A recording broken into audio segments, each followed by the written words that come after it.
Good morning, students. Mobility with Miss Megan today, and we talked a little bit last week about cardinal directions and clock directions, and I want to expand on that today. And so I hope you like what I came up with. I'm going to give you another way to practice this at home. So right here, I just drew a circle on my concrete with north, and so I have my compass.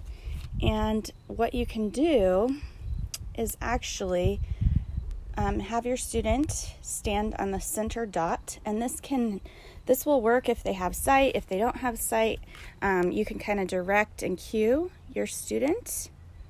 But we can essentially do things like, okay, I'm facing north. If I do a quarter turn to the left, what direction am I facing?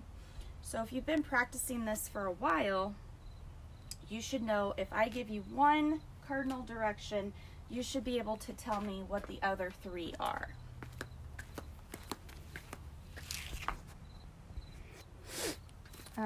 So other than practicing our turns, this is north, about face south. You could give them one direction. This is north.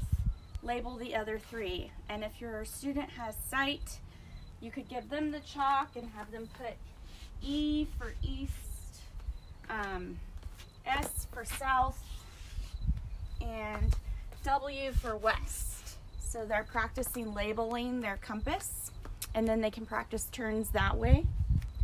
Another thing we can do is make it into a clock. So if I'm facing north and I'm making north 12 o'clock, you can put a 12. What time is it at east? And we had the picture of the clock last week on the last video. So they should know that east could then be 3 o'clock. And you can label that, or you can have your student point to 3 o'clock and you can label it. South is going to be 6 o'clock, and west is going to be 9 o'clock. And then you can practice, okay, I want you to face, let's see, 10 o'clock. Are you going to turn right or left? And then your student will have to think, okay, 10 o'clock. 10 o'clock is between 9 and 12. So I'm going to turn left to face 10 o'clock. Because sometimes we're not doing perfect quarter turns, right? It's not always a perfect quarter turn or a perfect about face.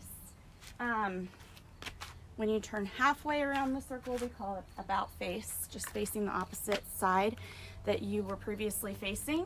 So this is another really fun way. You could have your student go around and label the entire clock, but I think it's really important to practice, okay, if I'm facing 12 o'clock and I need you to turn to 4 o'clock, are you going to turn right or left? Well, 4 o'clock, I'm going to turn right. And then another thing you can practice is, if I'm facing 9 o'clock and I need you to turn to 10 o'clock, is that going to be a big turn or a little turn? And your student can think, well, 9 o'clock, I'm facing 9 o'clock. 10 o'clock is just a little turn, right? Just shooting me the right direction, just a little bit to the right.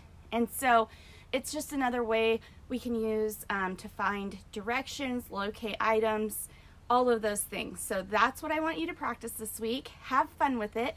I'm going to give you one more image to look at. Okay, so there you go. I went ahead and just labeled my entire compass directions and clock directions so that you guys could kind of see what it should look like. And this could be a really fun arts and craft thing. If you have chalk, you could even use tape. So have fun with it. And again, if your student has vision, you could use some bright colored chalk is obviously what I would recommend. But even if your student doesn't have sight, you could do this just for your reference, because sometimes you're like, okay, wait, is 11 o'clock going to be a left or a right turn? And so it just like takes a lot of that guesswork out of it and hopefully makes it a little bit easier to teach. So there you go, guys. I hope this helps. I hope you guys have fun. Have a great week. Try to enjoy the weather.